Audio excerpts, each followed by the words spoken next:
Hi dears, അസ്സലാമു അലൈക്കും. അപ്പോൾ ഇന്ന് ഞാൻ വന്നിട്ടുള്ള നല്ലൊരു റെസിപ്പി ആയിട്ടാണ്. നമ്മുടെ റേഷൻ കടയിൽ നിന്നൊക്കെ കിട്ടുന്ന നുറുക്ക് ഗോതമ്പ് വെച്ചിട്ടുള്ളൊരു ഹൽവയുടെ റെസിപ്പിയാണ്. ഒരുപാട് സാധനങ്ങളൊന്നും നമുക്ക് ഈ ഒരു ഹൽവ ഉണ്ടാക്കാൻ ആവശ്യമായിട്ടില്ല. വീട്ടിലുള്ള സാധാരണ സാധനങ്ങൾ വെച്ചിട്ടാണ് ചെയ്യുന്നത്.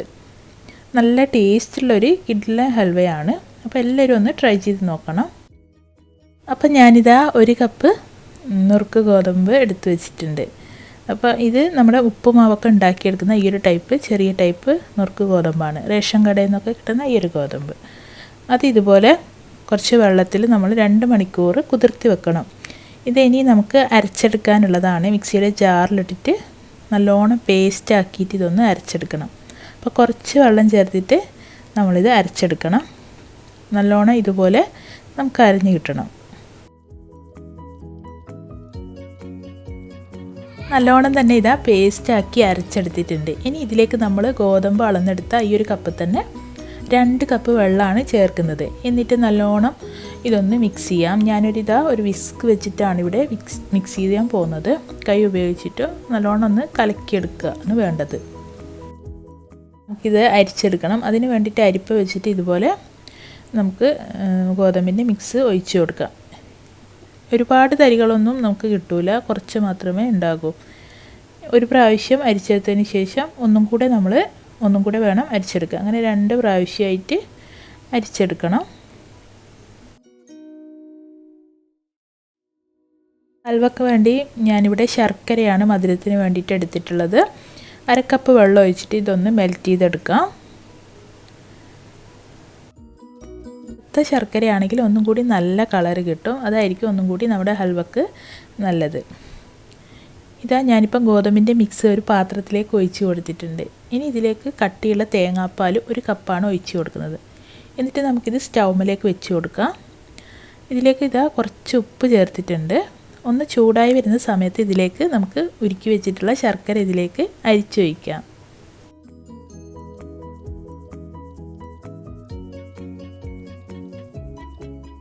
ഒരു സ്പൂൺ ഉപയോഗിച്ചിട്ട് നമുക്ക് മിക്സ് ചെയ്ത് കൊടുക്കാം. ഇതിലേക്ക് 5 ടേബിൾ സ്പൂൺ നെയ്യാണ് നമുക്ക് വേണ്ടത്.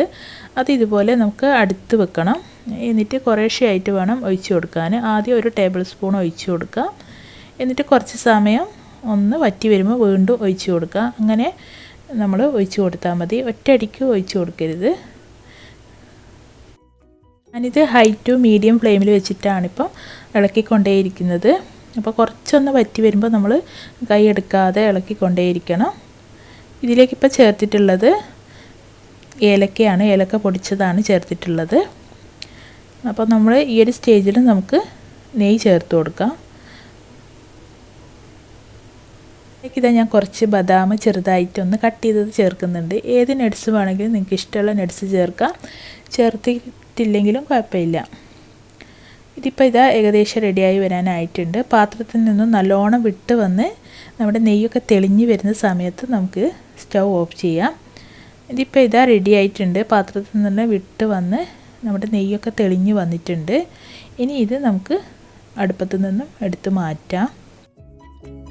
അപ്പം ഒരു പാത്രം ഇവിടെ സെറ്റ് ചെയ്ത് വെച്ചിട്ടുണ്ട്. അതിൽ കുറച്ച് നെയ്യ് തടവി കൊടുക്കാം. എന്നിട്ട് അടിയിലായിട്ട് കുറച്ച് എള്ളാണ് ചേർത്തത്. എന്നിട്ട് നമുക്ക് ഹൽവയുടെ മിക്സ് അതിലേക്ക് ഒഴിച്ച് കൊടുക്കാം. എന്നിട്ട് ഇതുപോലെ ഒരു സ്പാച്ചിലയോ അല്ലെങ്കിൽ സ്പൂണോ വെച്ചിട്ട് നല്ലോണം തന്നെ ഒന്ന് ലെവൽ ചെയ്തെടുക്കാം. മുകൾ വശം 1 മണിക്കൂർ നമ്മൾ അങ്ങനെ തന്നെ ആ പാത്രത്തിൽ തന്നെ വെക്കുക.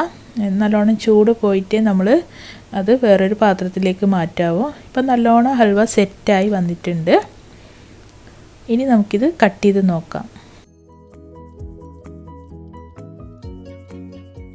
നല്ല സോഫ്റ്റ് ആയിട്ടുള്ളൊരു ഹൽവയാണിത്. അതുപോലെ തന്നെ നല്ല ഹെൽത്തിയാണ്. അപ്പോൾ നിങ്ങൾക്ക് കാണുമ്പോൾ തന്നെ അറിയാമല്ലോ, നല്ല പോലെ ഇത് സെറ്റായിട്ടുണ്ട്. നല്ല പോലെ നമുക്കിതുപോലെ മുറിച്ചെടുക്കാൻ പറ്റും. ചെറിയ പീസാക്കിയോ നിങ്ങൾക്ക് ഇഷ്ടമുള്ള രീതിയിൽ നിങ്ങൾക്ക് മുറിച്ചെടുക്കാം. അപ്പോൾ നമ്മുടെ കിഡിലെ ഹൽവ ഇവിടെ റെഡി ആയിട്ടുണ്ട്. അതുപോലെ തന്നെ നിങ്ങൾ ഗോതമ്പ് കയ്യിലുള്ളവരാണെങ്കിൽ ഇതുപോലെ ഒന്ന് ഉണ്ടാക്കി നോക്കുക.